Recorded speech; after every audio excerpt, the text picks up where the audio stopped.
እኔ መጣው ማለት እንኳን ፈርዖን አንተ አትኖር ሙሴ ትጠፋል አልመጣም እኔና እሱ ቁጭ ብለን ማውራት አንችልም አናግረዋለሁ እማናግረው ግን አንተ ትልቅ ያደረከው በዝንብ ነው በእንቁራሪት አዋርዋለሁ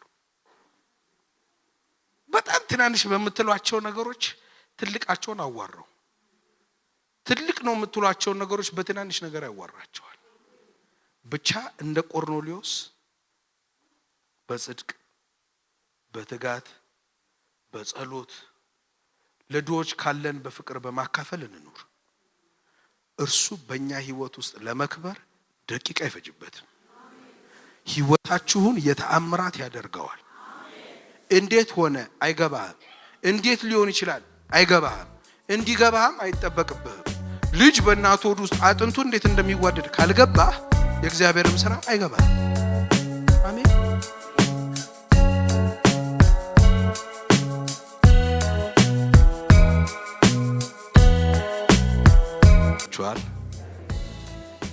እንግዲህ በብዙ ይቅርታ ቅድምና ፓስተርም ይቅርታ ጠይቀውልኛል እኔም ደግሞ በድጋሚ ይቅርታ መጠየቅ ወዳለው ይቅር ብላችሁኛል እሺ ለሌላ ጊዜ አይደገመኝም ጭብጨባችሁ ግን ያላላችሁ እንዳላችሁ ያስታውቃልና ችግር የለም መጽሐፍ በጌታ ደስ ይበላችሁ ይላልና አይ ቲንክ ሐዋርያው ፊታቸው እንደናንተ ሲሆንበት ይመስለኛል ደግሜ ላለው በጌታ ደስ ይበላችሁ ብሏልና እንዳታስደግሙኝ በጌታ ደስ ይበላችሁ እሺ ጌታ የተባረከ ይሁን ዛሬ ጌታ ጸጋ በእናንተ መካከል ለመካፈል ጌታ እድሉን ስለሰጠኝ ጌታን እጅግ አድርጌ አመሰግናለሁ ደግሞ ጌታን ብቻ ሳይሆን የቤተክርስቲያን መሪዎችን አገልጋዮችን ሁሉ እግዚአብሔር ይባርካችሁ በራችሁን ከፍታችሁ ስለጠራችሁኝ አመሰግናለሁ ተባረኩልኝ ሲቀጥል እኔ አገልጋይ ትንሳኤ ይባላልው የማገለግለው በኢትዮጵያ ወንጌላዊት ቤተክርስቲያን በቶሮንቶ ነው እንግዲህ በእንግድነት መጥቼ ነው ዛሬ ያረፈድኩት ማለት ነው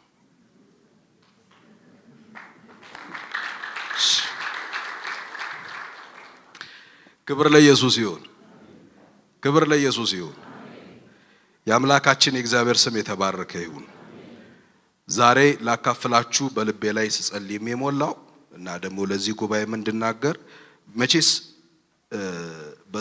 በአገልግሎት ውስጥ ወይም ደግሞ ከእግዚአብሔር የሆነ ነገር ለመስማት ለማዳመጥ ጊዜውን ሰዓቱን ሁሉ ነገሩን ሰውቶ እንደመጣ ሰው ተስፋ አይደረግም አይደል ሰው ተስፋ አይደረግም እኔም በፊታችሁ ስቆም የናንተን ህይወት ለውጣለሁ ብዬ አይደል እኔ ራሱ ህይወቴን ይለውጥልኛል ብዬ ተስፋ ያረኩት ጌታ ነው የሰውን ህይወት መለወጥ የሚችለው ጌታ ኢየሱስ ብቻ ነው ገንዘብ አይችልም ሰው አይችልም ማንም የናንተን ህይወት መቀየር አይችልም የሰውን ፍጻሜ ማሳመር የሰውን ህይወት መለወጥ የሚችለው አንድ ብቻ ነው እሱም የናዝሬቱ ኢየሱስ ብቻ ነው ስለዚህ ይሄንን ጌታ ተስፋ አድርጋችሁ ከመጣችሁ ለምሳሌ በቤታችሁ ለምሳሌ ዛሬ እኔ የሆነ የፍርድ ቤት መጥሪያ ብልክባችሁ ወይም ደግሞ ፍርድ ቤት ከስሻችሁ የፍርድ ቤት መጥሪያ ቢላክባችሁ ፍርድ ቤት ቢልክባችሁ እሺ ራሴን በፍጥነት ከሳሽ ያደረኩና ፌር አይደለም እሺ ፍርድ ቤት መጥሪያ ቢልክባችሁ መጥሪያውን ይዞላችሁ የሚመጣው ሞተረኛው ልጅ አለ አይደል አሁን ሞተረኛው ልጅ ምን ይለኝ ይሆን ሞተረኛው ልጅ ምን ይመስል ይሆን እያለ የሚያይሰው አለ ሁሉም ሰው አቴንሽኑ ያለው ትኩረቱ ያለው ምን ላይ ነው የተላከለት ደብዳቤ ላይ ነው በቃ ዛሬ ሞተረኛው ልጅ ነኝ እኔ ስለዚህ አቴንሽን የሚደረገው መልእክቱ ላይ ነው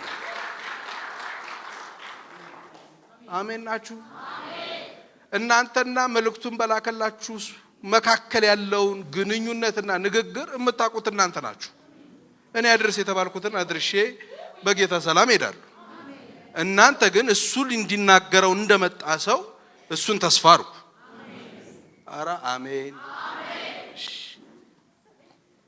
ክብር ለኢየሱስ ይሁን አሜን ልላችሁ የመጣሁት ይሄ ነው እርሱ በእናንተ በኩል ይሳካለት በቃ መልእክቴ ይሄ ነው እርሱ በእናንተ በኩል ይስመርለት።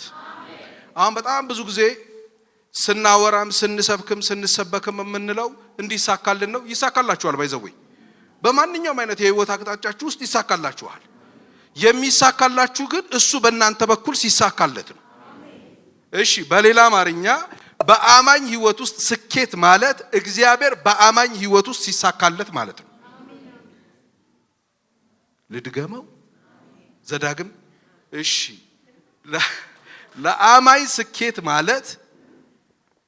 ለአማኝ ስኬት ማለት አምላኩ በሱ ህይወት ውስጥ ሲሳካለት ማለት ነው።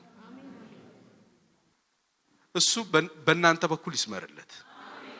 ምን አለ ታስታውሳላችሁ? ኢሳይያስ ማንን እልካለሁ ማን ይሄድልኝ አለ እግዚአብሔር። እኔን ላከኝ አለ። ታስታውሳላችሁ? እኔ ሄዳለሁ በኔ በኩል ይሳካልሃል አሉ። በኔ በኩል አንተ ይሰምርልሃል አሉ። እስቲ እኛ እንቀይር። አሁን እንዲሳካላቸው ከሚሮጡት ሳይሆን እሱ በእኛ በኩል እንዲሳካለት ከሚሮጡት ነው። ከእግዚአብሔር ጋር ሩጡ። አሜን። ምን ማለት የመሰላችሁ አላቅም። for some reason መናገር ፈለኩሽ። ምን ማለት የመሰላችሁ ታስታውሳላችሁ? ዳዊት የመቶ ፍልስጤማውያን ሸለፈት አምጣልኝ ብሎ ልጁ ሜልኮልን ሊድርለት ስላልፈለገ አዘዘው ይላል። ትዝ ይላችኋል አይደል? መጀመሪያ ጎልያድን ከጣለልኝ ልጄን ድርለታለሁ ነበር። ከዛ መለሰና ምን አለ?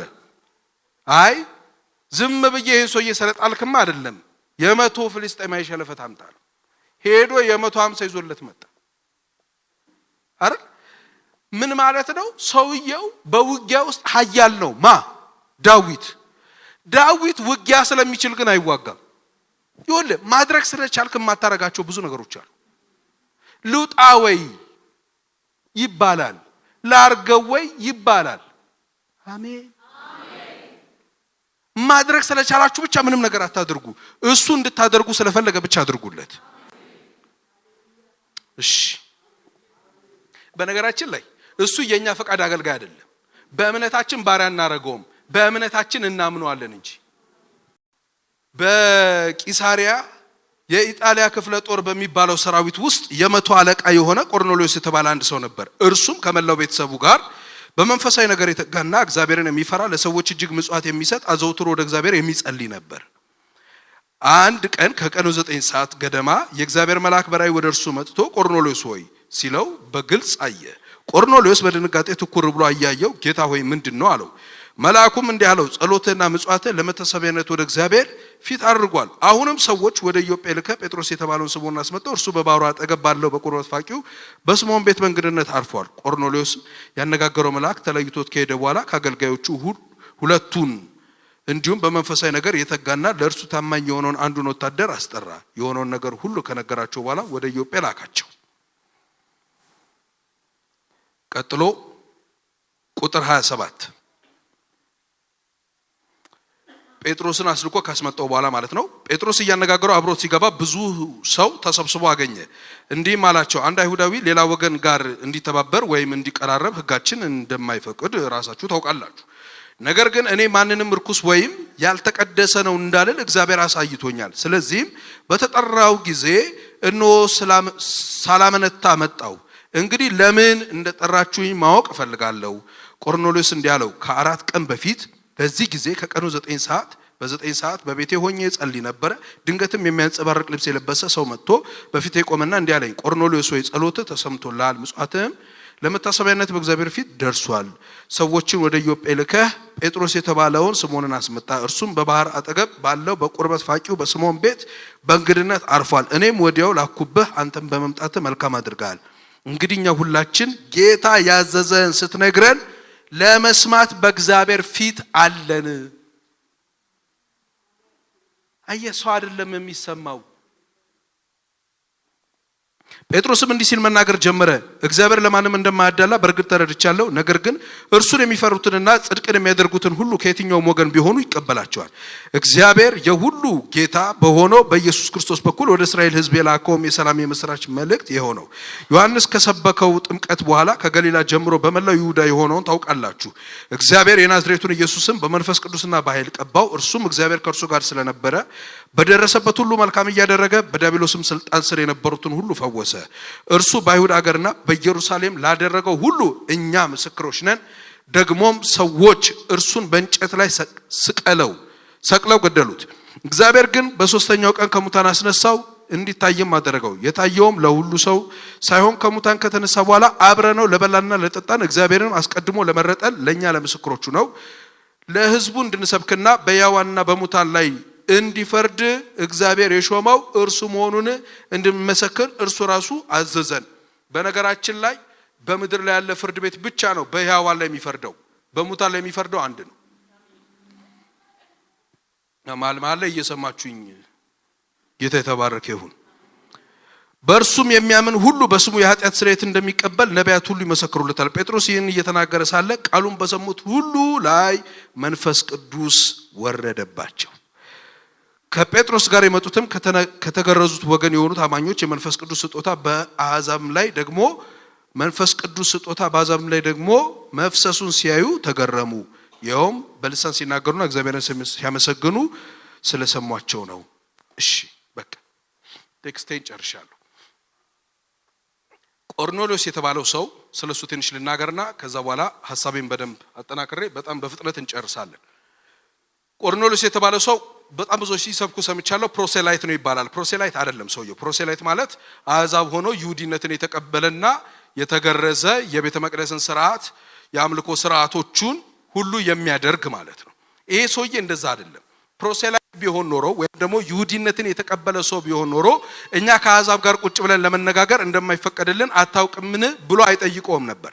ይሄንን ብሎ የጠየቀበት ምክንያቱ ሰውየው ፕሮሴላይት ስላልሆነ ነው። ይሁዲነትን አልተቀበለም። ነገር ግን ፈሪሃ እግዚአብሔር ያለው እግዚአብሔርን ለመስማት የአይሁድን አምላክ ወይም ደግሞ የእስራኤልን አምላክ ለመከተል የሚፈልግ ነው።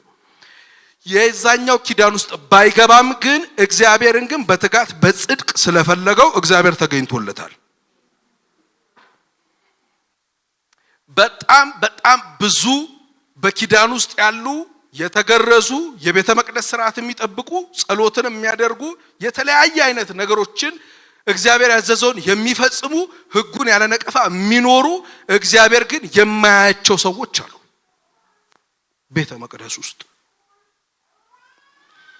አሁን በጣም ብዙ ጊዜ በቤተ ክርስቲያን ውስጥ ስንማርም ሆነ ስናነሳ የምናነሳው ወይም ደግሞ በትምህርታችንም ብዙ ጊዜ የምንናገረው ነገር እምነት እኮ ይሰራል እያለን ነው የምናወራው። ልክ ነኝ? አብራችሁ ይስበኩ። ዛሬ ጌታ የተባረከ ይሁን አይደል? እምነት እኮ ይሰራል ብለን ነው የምናወራው። እምነት ይሰራል የሚባል ትምህርት በብቸኝነቱ ጤናማ ሊሆን አይችልም። እምነት በፍቅር ሆኖ ይሰራል ነው ጤናማው። እሺ በጥቅስ ላድርገው። በፍቅር ሆኖ የሚሰራ እምነት እንጂ መገረዝ ወይ ማለመገረዝ። ስለዚህ እምነት በምን ሆኖ ነው የሚሰራው? አልሰማችሁ? ስለዚህ ፍቅር የሌለበት ስራ ምንድነው? ግብዝነት ነው። ለዚህ ነው ስጋዬን እንኳን ለእሳት አሳልፌ ብሰጥ ያለኝን ሁሉ ለድሆች ብሰጥ ፍቅር ግን ከሌለኝ ማለት አልሰራም አይደለም እኮ ሰውዬው ሰርቷል። የሰራው ያለ ፍቅር መሆኑ ነው ስራውን የጣለበት። ጌታ ከእናንተ ጋር ነው። አሜን። እናንተ በፍቅር ሆናችሁ ትሰራላችሁ። እኔ ተጣልቼ አልሄድም። ይሄ ሰውዬ እግዚአብሔርን አንደርስታንድ አድርጎታል። አሁን እዛ መገረዝ እዚህ መግባት እዛ መውጣት ሳይሆን በእውነተኛነት ምጽዋት የሚያደርግ በትጋት የሚኖር አይደል የሚጸልይ አይደል ትጉ ጸላይ ጻድቅ እንደነበር እግዚአብሔርን የሚፈራ እንደነበረ መጽሐፍ ይናገርለታል። በዚህ ሁሉ ውስጥ የሚኖር ነገር ግን ፕሮሴላይት ያልሆነ ወይም ደግሞ ወደ ይሁዲነት ያልገባ ነገር ግን እግዚአብሔር ደግሞ ምን ያለው የተቀበለው ሰውዬ። አሁን ጥያቄው ይሄ ነው። በጣም በእኛ በወንጌል አማኞች ዘንድ ቢታረም በየምለው ነገር ዛሬ ልበላችሁ። በህይወታችሁ ላይ ስለ አሰራር አትጨነቁ። ጌታ ሆይ በዚህ በኩል መጣ በዚህ በኩል ገብተ ይሄን ነገር እንዲያርገው አትበለው። እሱ እንደ የዘላለም አምላክ እኮ ነው። አንተ ትላንት መጣ መንገድ ልታሳየው ነው እንዴ? እሱ እኮ ለዘመኑ ቁጥር የለውም። በየትኛውም መንገድ ገብቶ የፈለገውን ነገር ለመፈጸም የሚከለክለው የለም። እሱ የሰራዊት ሁሉ ጌታ እግዚአብሔር ነው። አንዳች ነገር አያቅተውም። አንዳች ነገር ይሁን በየትኛውም ሰዓት ውስጥ ረፍዶበት አያውቅም። ለምን መሰለ? በጊዜ ስሌት ውስጥ አይኖርም እሱ። አንተ ነህ ቀን ጨለማ ብርሃን እያልክ ቀን የምትቆጥረው አንተ ነህ። እሱ ቀንና ጨለማ እያለ አይቆጥርም። ሁሉ አሁን ነው ለሱ። በሁሉ አሁን ውስጥ ግን ሁሉን ነገር በፈቀደበት ሰዓት አድርጎ አይረፍድበትም።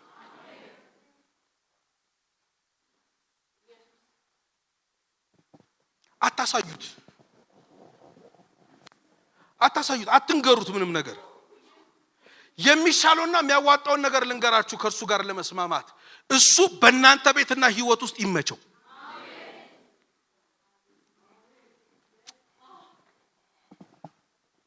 ምን ማለት ይመስላችሁ? በአንደኛ ሳሙኤል ላይ አንድ ታሪክ ታገኛላችሁ። ምዕራፍ 6 እና ምዕራፍ 7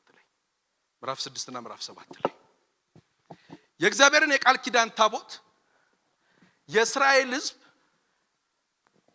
በጣም ችላ ብለው አሳዝነው ትተውት ነበር። በነገራችን ላይ የቃል ኪዳን ታቦቱን እግዚአብሔር ለነሱ የሰጠበት ምክንያቱ ስሙ ራሱ የሰራዊት ጌታ እግዚአብሔር የቃል ኪዳን ታቦት ነው አይደል?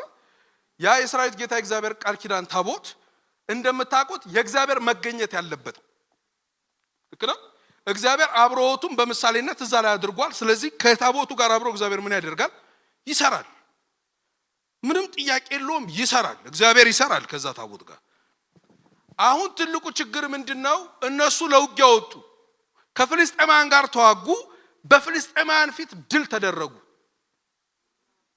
ትዝ ይላችኋል? አሉ ለምን እንደሆነ ገብቷል ተባባሉ። ሲባባሉ ታቦት እኮ ሳንይዞተን ነው አሉ። እና ምን ይሻላል? እናምጣውና እንድገመው ጦርነቱን ተባባሉ።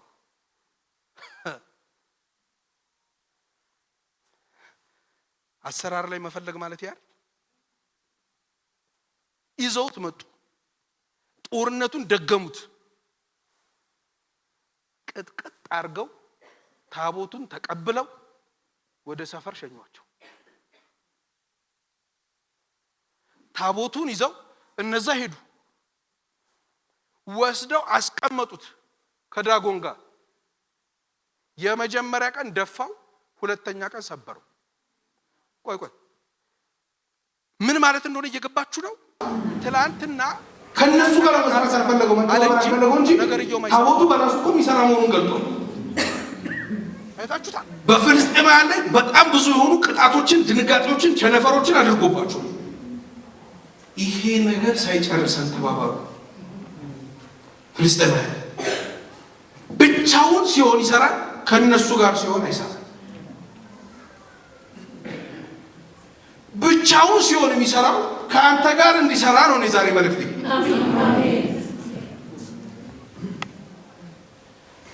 ግድ የላችሁም። ሐዋርያት ሥራ ምዕራፍ 20 ላይ ደግማችሁ ፊቴን አታዩም የሚለው ቃል ያለው አታዩኝ ይሆናል። ዛሬ እውነቱን ነግራችሁ በዲስ ይባል አረጋችሁ። ሳልሸነግራችሁ እውነቱን አውርቼ በዲስ ህይወት ይሆናችኋል። አሜን አሜን አሜን። እሺ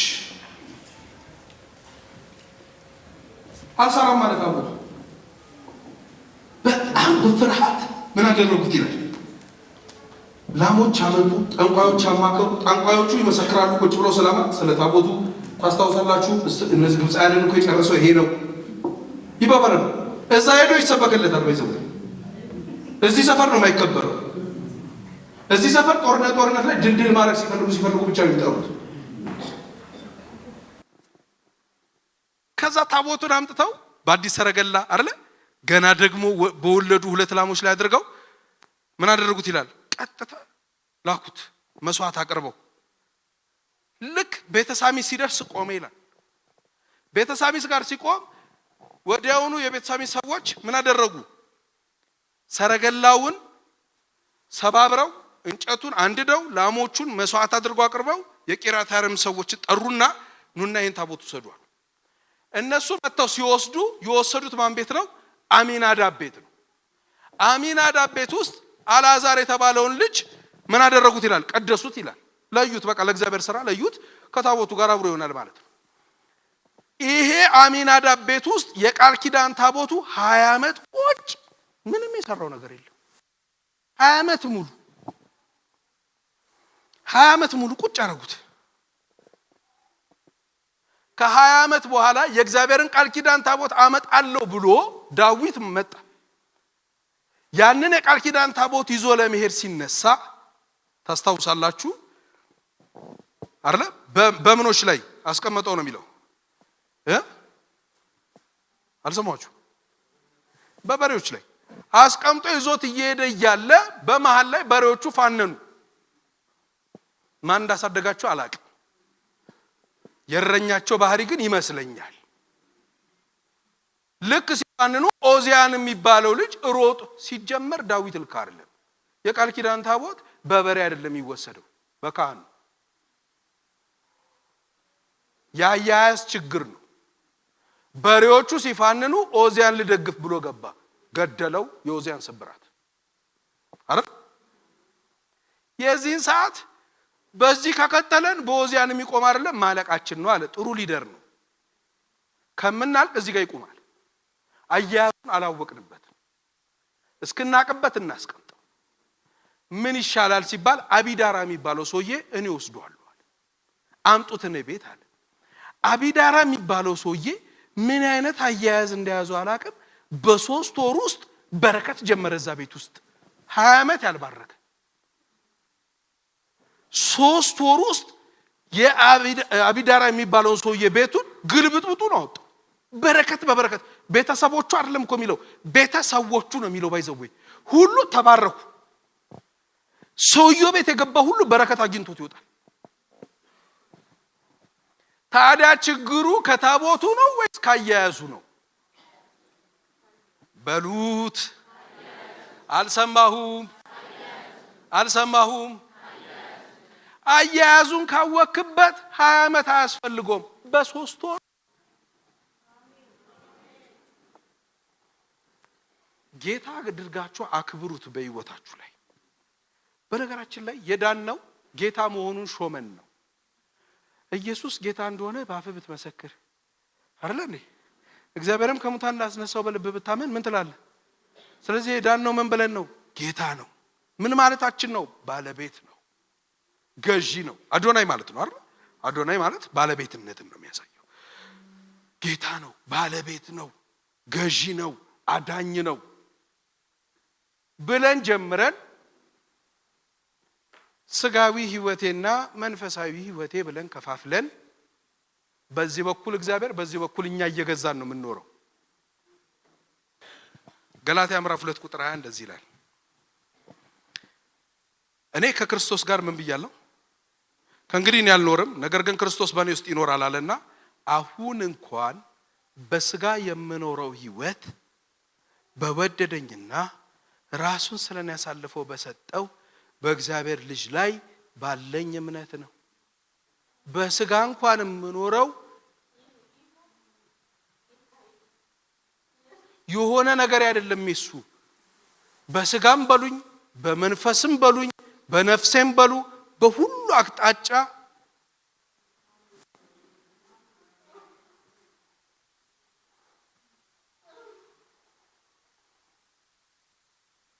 አያያዙን ከቻላችሁበት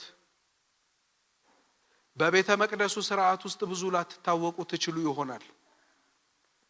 እውነተኛ አምልኮ፣ እውነተኛ እሱን ማክበር በሁሉ ስፍራ ለርሱ በጽድቅ ለርሱ በትጋት ለሱ በጸሎት ለሱ እንደ ቃሉ መኖር ነው። የአማኝ ስኬት ይሄ ነው። አለያ ግን ጊዜ ስላለኝ ልናገር። አለያ ግን በነ ዳንኤል ህይወት ውስጥ ያየነው አይነት የስኬትና የበረከት ህይወት በእኛ ህይወት ውስጥ ሊደገም በፍጹም አይችልም። በዳሪዮስም በፋርሳዊው በቂሮስም ዘመን ኑሮ እንዲሳካለት ያደረገው እግዚአብሔር በምን ምክንያት ነው ካላችሁኝ የሱ ስኬት ከሰዎች የሚመጣ ስላልነበረ ነው። ስኬታችሁን ህይወታችሁን የሆኑ ሰዎች እንደሚያስተካክሉላችሁ በፍጹም አታስቡ።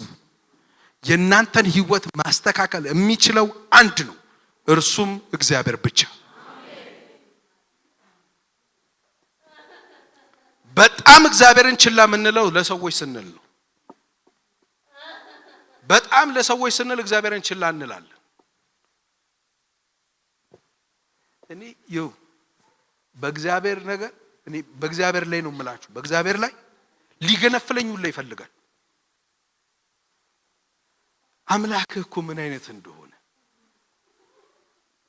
የጠራው ስም እኮ ምን እንደሆነ አምላኬ ነው ብለህ ያወጅከው አምላኩ ነኝ ብሎ የተናገረልህ እኮ ምን አይነት እንደሆነ እኔና እዚህ ጋር ቆመን በመንሰብክ ሰዎች ባሳየን ልክ አይደለም። እኛ በገባችን ነው፣ እሱ ከዛ ያልፋል። መጽሐፍ እንደዚህ ይላል፣ ፈረስ ለጦርነት ቀን ይዘጋጃል፣ ድል ግን ድል ግን በመሰበሰበው ፈረስ አትታመና። ፈረስ አይሰበሰብኩ ቀን ድል አደርጋለሁ ብለህ አታስባ። እነዛም እኮ በፈረሶቻቸውና በሰረገሎቻቸው ብዛት ታምነዋል። እኛ ግን በአምላካችን በእግዚአብሔር ስም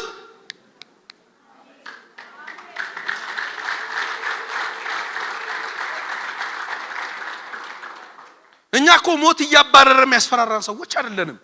በሞት ጥላ መካከል እንኳን ብንሄድ አምላክ አድርገን የሾም ነው ከኛ ጋር እስካለ ድረስ የትኛውም ነገር የማያስደነግጠን ህዝቦች ነን። ሞት መጣ የሆነ ነገር መጣ ስንባል እኮ ምን እንደነበር አይደለንም። እግዚአብሔር በደቂቃ ታሪክን ይገለብጠዋል። በደቂቃ እስቲ እኔ እኮ ሁሌ እንደው ስለሚነበብ ስለምንሰበክ ነው እንጂ ለመርነው 38 ዓመት ሙሉ ፎስ የጠበቀ ሰው በ38 ሰከንድ ውስጥ ተነስቶ አልጋ ይዞ ሲሮጥ አንበባ አሮጥ ቶሌላውን እንዲያገግም እንኳን እኮ አልፈቀደለትም። አንተ 38 ዓመት የተኛ ሰው እኮ ማገገም አለበት። ማገገሚያ ሰዓት እንኳን አልሰጠውም።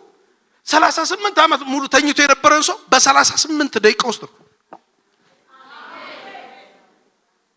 የሆነ ፕሮሰስ ጠብቆ የሆነ ቢሮ ገብቶ የሆነ ኮሚቴ አናግሮ የሆነ ነገር ምንም አያስፈልገው።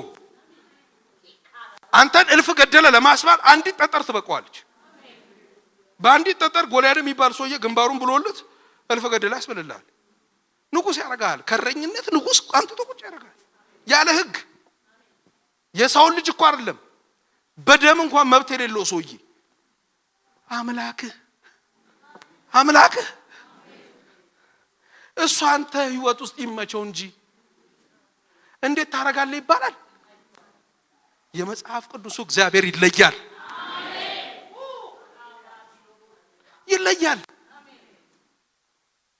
እኛ በጣም ትኩረታችን ቃልቻ አመቺሳ ጨጨብሳ ስለምንውል ነው እንጂ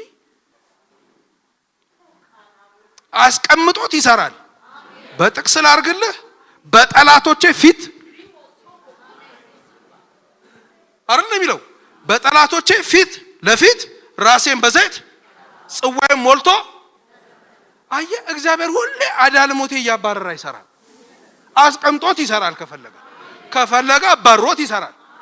አረ እሱን የሚከለክለው የለም። አረ አሜን። ለምን መሰላችሁ? የእናንተን የሆነ ነገር ሊይዝባችሁ የሚችለው ከአባታችሁ ጋር ያላችሁ ግንኙነት ብቻ ነው። የትኛውም አጋንንት፣ የትኛውም አሰራር፣ የትኛውም የሰው ንግግር፣ የትኛውም አይነት አደራረግ የእናንተን ህይወት ሊያስቆም አይችልም። በፍጹም እንደው ዛሬ በጌታ ብያችኋለሁ፣ እመኑኝ። ማንኛውም ነገር የእናንተን ነገር ማስቆም አይችልም። እስቲ ጩና አይችልም በሉ። ድገሙና በሉት አይችልም። ምንም ነገር ሊያስቆምባችሁ አይችልም። የእናንተን የሆነ ነገር ማስቆም የሚችለው እናንተና አባታችሁ ብቻ ናችሁ። ማንም ዳዊት እኮ ዳንኤል እኮ ተቀላርለ 6ኛው ምዕራፍ ላይ ዳንኤልም በዳሪዮስ ዘመነ መንግስትና በፋርሳዊ በቂሮስ ዘመነ መንግስት እኮ ኑሮ ተሳካለት ሲል እኮ ከጎኑ እንዳለ ፕሬየር ግሩፖች ተሰብስበው እንዳይመስል ጠንቋይ፣ አስማተኛ፣ ሟርተኛ ምናምን እኮ ነው እንዳለ ያለው። እነሱ መካከል ቁጭ ብሎ ይሳካለታል። አንተ የትም ቢከቱ እግዚአብሔር ካንተ ጋር እስከሆነ ድረስ፣ የትም ቢወረውሩ እግዚአብሔር ካንተ ጋር እስከሆነ ድረስ በማንኛውም አይነት መንገድ ልትቆም አትችልም። አትችልም። በአባቶቻችን ህይወት አይተናል። ቀበሮ እንኳን ብትወጣበት ይፈርሳል እየተባሉ ነው የኖሩት። አይ እሱ አይቀጥልም እየተባሉ እኮ ቀጥለዋል። እግዚአብሔር ካንተ ጋር ካለ እሱ ባንተ ህይወት ውስጥ ይመቸው እንጂ ላይሳካልህ ይስማማ። የትም እግርህን ማቅጠን አይጠበቅብህም። የትም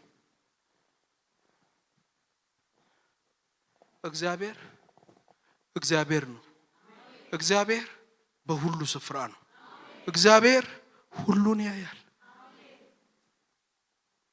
እውነቴን ነው የምላችሁ። ተስፋ የቆረጣችሁ ሰዎች፣ እንደማይሆን ያሰባችሁ ሰዎች፣ ግራ የገባችሁ ሰዎች ነገሩን ጣሉትና እርሱን ያዙት። መጀመሪያ የሚጀምረው ሰላማችሁ ነው። መጀመሪያ የሚጀምራችሁ ከፍርሃታችሁ ነው የምትላቀቁት። ጌታ ኢየሱስ ሰላሜን እሰጣችኋለሁ፣ እኔ የምሰጣችሁ ዓለም እንደሚሰጣችሁ አለ። ታስታውሳላችሁ? እሱ ተኝቶ የሱ ሰላም እንደሚመስል እንግዲህ እሱ ተኝቷል። ከሜዲትራኒያን ነው አይደል? እነሱ ወደ ጌርጌሴኖን እየተሻገሩ አይደል? ማርቆስ 4 ላይ ወደ ጌርጌሴኖን እየተሻገሩ የገሊላ ባህር ጥብራዲዮስ ማለት ነው። እሱ ላይ እየተሻገሩ ነው። ከሜዲትራኒያን የሚመጣ ንፋስ ነው። ምንም የሚከለክለው ነገር የለም። እየበረረ ነው የሚመጣው። 100 ኪሎ ሜትር ነው የሚሮጡ አሉ በሰዓት ንፋሱ። መጥቶ የገሊላን ባህር ሲያረጋት 3 ሜትር ነው የተነሱ አሉ። እንትኑ ታንኳው 3 ሜትር ማለት የት ልበል እዚህ እኔ ድረስ ማለት ነው። እንዲህ ነቅነቅ ሲል ራሱ እስቲ እናንተ በጀልባ ሞክሩት፣ ሂዱና ሞክሩት። 3 ሜትር ወደ ላይ መነሳት ማለት ምን ማለት እንደሆነ ይዛን ቀን ይገባል። ብድግ ሲል እሱ የለም። እነሱ ናቸው የሚንጫጩት። መጨረሻ ላይ እንዲህ እሱዬ አረቀስቀሰው ተባባሉ። ምን አታምኑም እንዴ አላቸው ተነስቶ። እንትን ራሱ አይደለም የሚያወራው ጸጥበል ምናምን አለውና እናንተ ግን አታምኑም አላቸው። ማለት እንትኑ እነሱ ስለማዕበልና ስለወጀቡ ነው የሚያስቡት። እሱ ደግሞ የሚያወራው ያንን ስለፈጠረው። አየህ ሙሉ ቀን ቁጭ ብለህ ከባድ እኮ ነው እያልክ አይወራም። እንዴት እግዚአብሔር ትልቅ ነው! እንዴት እግዚአብሔር ከዚህ ጉዳይ ይበልጣል! አየህ ስለነዚህ ነገሮች አስብ የሚል መጽሐፍ ለዚህ ነው ፊልጵስዩስ ላይ። እሱ ስለ ችግሩ አያስብም። እሱ ያንን ባህር ስለፈጠረው ስለ አባቱ ነው የሚያስበው። ጎናችሁ ያለውን ሰው ያንተ ችግር በሉት፣ አንተን ያስፈራህ ነገር በሉት፣ አስፈሪነቱ ላንተ እንጂ ለአምላክ አይደለም። በአምላክ ፊት ከባድ የሚባል ነገር የለም።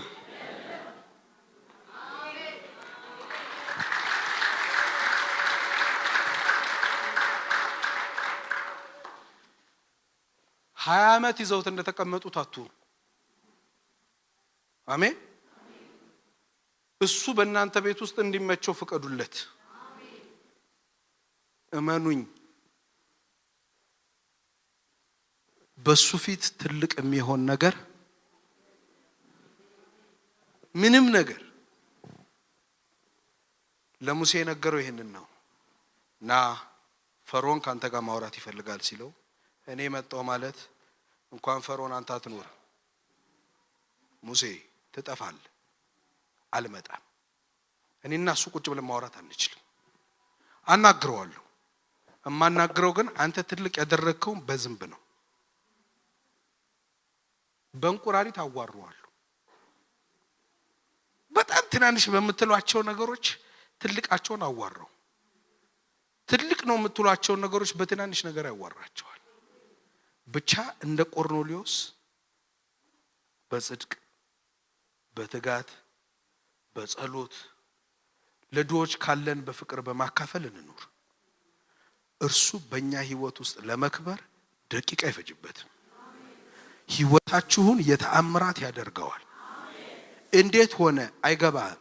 እንዴት ሊሆን ይችላል አይገባህም። እንዲገባህም አይጠበቅብህም። ልጅ በእናቱ ሆድ ውስጥ አጥንቱ እንዴት እንደሚዋደድ ካልገባህ የእግዚአብሔርም ስራ አይገባህም። አሜን። እዚህ ውስጥ ብዙ እናቶች እንዳላችሁ ተስፋ አደርጋለሁ። ደሞም አላችሁ። ልጃችሁ ጆሮ ያወጣ ቀን የሚያስታውሳል? እሺ ዛሬ ማርያም ጣት የሚለኛል? ባለፈው እኮ ነው ጉልበቱን በስማም ብታዩ ጉልበቱ ሚላለ። እሺ አይን ዛሬ ነው ያወጣው የሚለኛል? የለም። አልቆ ነው የምትቀበሉት። ልክ ነኝ? አጥንቱ እንዴት እንደሚጋጠም እንደማታውቁ ሁሉ ይላል። የእግዚአብሔርንም ስራ አታውቅም። በቃ እንዴት አይባልም። እንደፈለገ ቤት በኩል አትሎም፣ በፈለገበት በኩል የወደደው ማድረግ አረ አሜን። ሩጫ ለፈጣን ሰልፍም ለኃያላን አይደለም ይልና ጊዜና እድል ግን ሁሉን ይገናኛቸዋል። ጊዜና እድል የማን ናቸው? ጊዜ ማን ነው? ሲጀመር ባለ ጊዜ የሚባል ሰው የለም። ባለ ተራ ነው ሁሉ። ተረኛ ነው እንጂ ባለ ጊዜ ማለት እኮ የጊዜ ባለቤት ነው። ባለ መኪና ብዬ የመኪና ባለቤት ብዬ ባለ ጊዜ ብዬ የጊዜ ባለቤት ልትሆን ነው? አንተ ግን ያው አንተና አመታቶችም ከቶ ያልቁም የተባለው እኮ ለአንድ ነው። አንተ እንዴት የአመታቶች ባለቤት ትሆናለህ? በአመታቶች ውስጥ ሁሉ እንዲሳካልህ ከፈለክ የአመታቶቹን ባለቤት ነው ጌታ ማድረግ ያለብህ። እሱን ነው ባለቤት ማድረግ ያለብህ እንጂ አንተ ምን ያጨናንቃል? ጊዜና እድል እኮ የሚጋጠሙለት እኮ እግዚአብሔር አብሮት ላለ ሰው ማን ነው ሲል የሰማሁት? እግዚአብሔር አብሮት ያለ ሰው ቅርጫት ራሱ ዋይዝለታል ሲል ሰምቻለሁ። እግዚአብሔር አብሮ ካለ የማይሰምርልህ ነገር የለም። አንተን እያየ አይደለም እሱን እያየ የማይቃና ነገር የለም። ለምን መሰለ? ተራራዎችን አንተ ተራራ ላይ ተናገርበት ምናምን ይላል አንዳንድ ሰው። እኔ ተናገርበትን ካልደከመ ተናገር። ግን መጽሐፍ የሚለው አንተ በልጄ በዘሩባቤል ፊት ያለ ተራራ ሆይ፣ አናጋሪው ሌላ ነው አይደለ? ግድ የለም አዎ በሉ እስቲ። ጌታ ይባርካችሁ። አንተ ከፈለክ ተናገር። በልጄ በዘሩ አይደለ? ከዛስ ምን ያለው? ደልዳላ ሜዳ ከተማ። ተናጋሪው ሌላ አካል እሱ ይመቸውና እንዲናገርልህ ፈቀድ እንጂ አንተ ብትለው ሊሄድ ላይችል ይችላል። ተረዳችሁኝ ሐሳቤ? እሱ ግን ባለበት ውስጥ የሚናገረው ነገር ሁሉ ይፈጠርለታል። ድል መንሳት ከፈለጋችሁ መንፈሳዊ ዓለም ላይ አትጨቃጨቁ። ነገር ከሚጀምርበት ከርሱ ጋር ተስማሙ። ከርሱ ጋር ከተስማማችሁ እሱ መንገዶቻችሁን ሁሉ ያቀናላችኋል። መንገዶቻችሁን ያቀናላችኋል። መንገድ እንዲቀናላችሁ ከፈለጋችሁ እሱ በእናንተ ህይወት ውስጥ ይመቸው። እሱ እንደወደደ ይሁንለት። በቤታችሁ ውስጥ እንደወደደ ይሁንለት። በሥራ ቦታችሁ ውስጥ እንደወደደ ይሁንለት። በሆነ ቦታችሁ ውስጥ እግዚአብሔር እንደወደደ ይሁንለት። ልጅ በማሳደግ ውስጥ እንደወደደ ይሁንለት። ምንም በማድረጋችሁ ውስጥ እንደወደደ ይሁንለት። መንገዶቻችሁን ያቃናላችኋል። አሜን። በዚህ በእግዚአብሔር ተስፋ የሚያደርግ እግዚአብሔር ድልን ይሰጠኛል የሚል ሰው ይቆምና እንጸልያለን። ቆመን እንጸልያለን።